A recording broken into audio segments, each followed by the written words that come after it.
Welcome to the Daily Reminder Network. Never ever underestimate the power of Allah.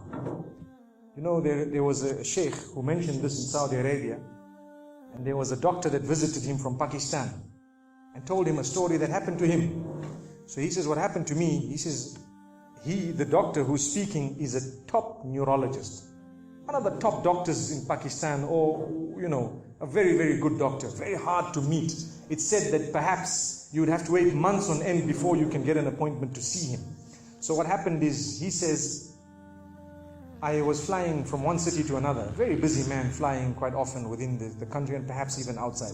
And he says, suddenly the clouds built up. Huge clouds, and the lightning started striking, and it started pouring, and there was lots of turbulence, and one of the engines was struck and it was damaged. So we had to land. And so what happened is, the landing was at a nearby little airport or a little strip and so on.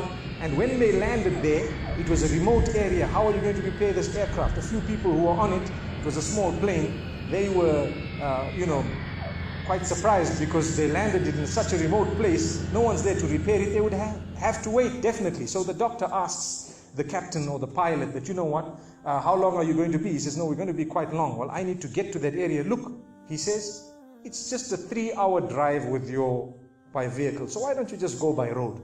And you can go there and get there. He says, okay, good idea, because this is going to take long. So he decides to go on one of the tri-shows, in Pakistan, one of the areas, wherever it was, and he jumped in. And as they started progressing, the clouds built again.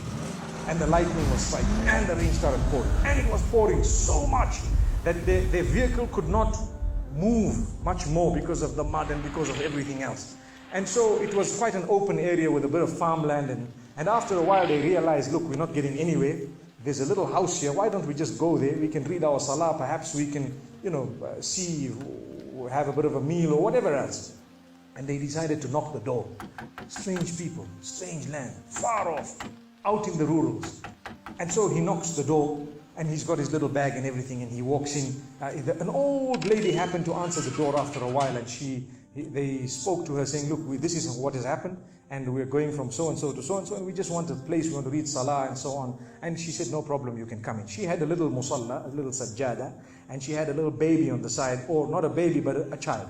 And the child, every little while, she's actually checking on the child, and she's sitting on that musalla, making dua and reading her own salah. These people fulfilled their salah, did whatever they had to.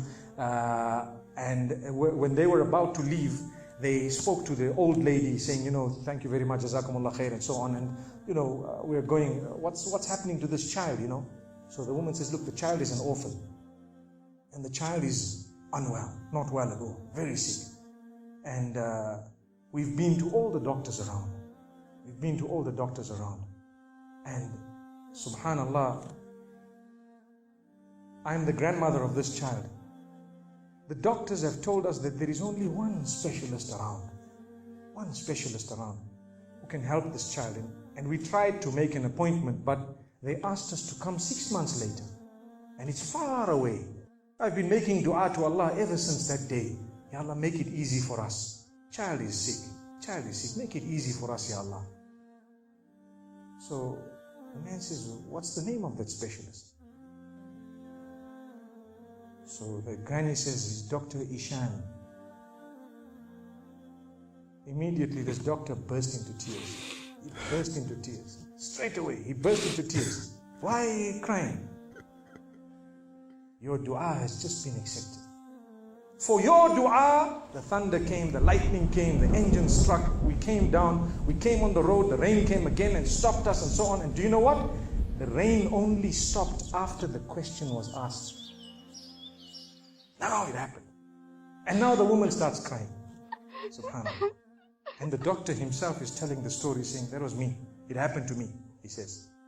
And he says, I learned that Allah's armies are beyond limits. Allah uses whatever He wants to get what He wants done. So, where in the wildest of the dreams of this person would they have felt or believed that the top man, whom it is semi-impossible to see without big appointments, would actually be driven all the way to the door, knock the door, come in here, read some salah, and they would have to serve the child here. Amazing. Wallahi, it brings tears to the eyes. But the reason I share it with you, every one of us has needs for Allah subhanahu wa ta'ala. Just keep calling. Just have yaqeen. Have conviction. If it is meant, it will definitely come in your direction. You know, we use the term by hook or crook, but I don't want to use that today. I want to tell you, by the mercy and power of Allah subhanahu wa ta'ala, it will happen, it will come to pass. May Allah subhanahu wa ta'ala bless us. May He open our doors. May He grant us all shifa. And may He make us firm believers that for Him, nothing is impossible.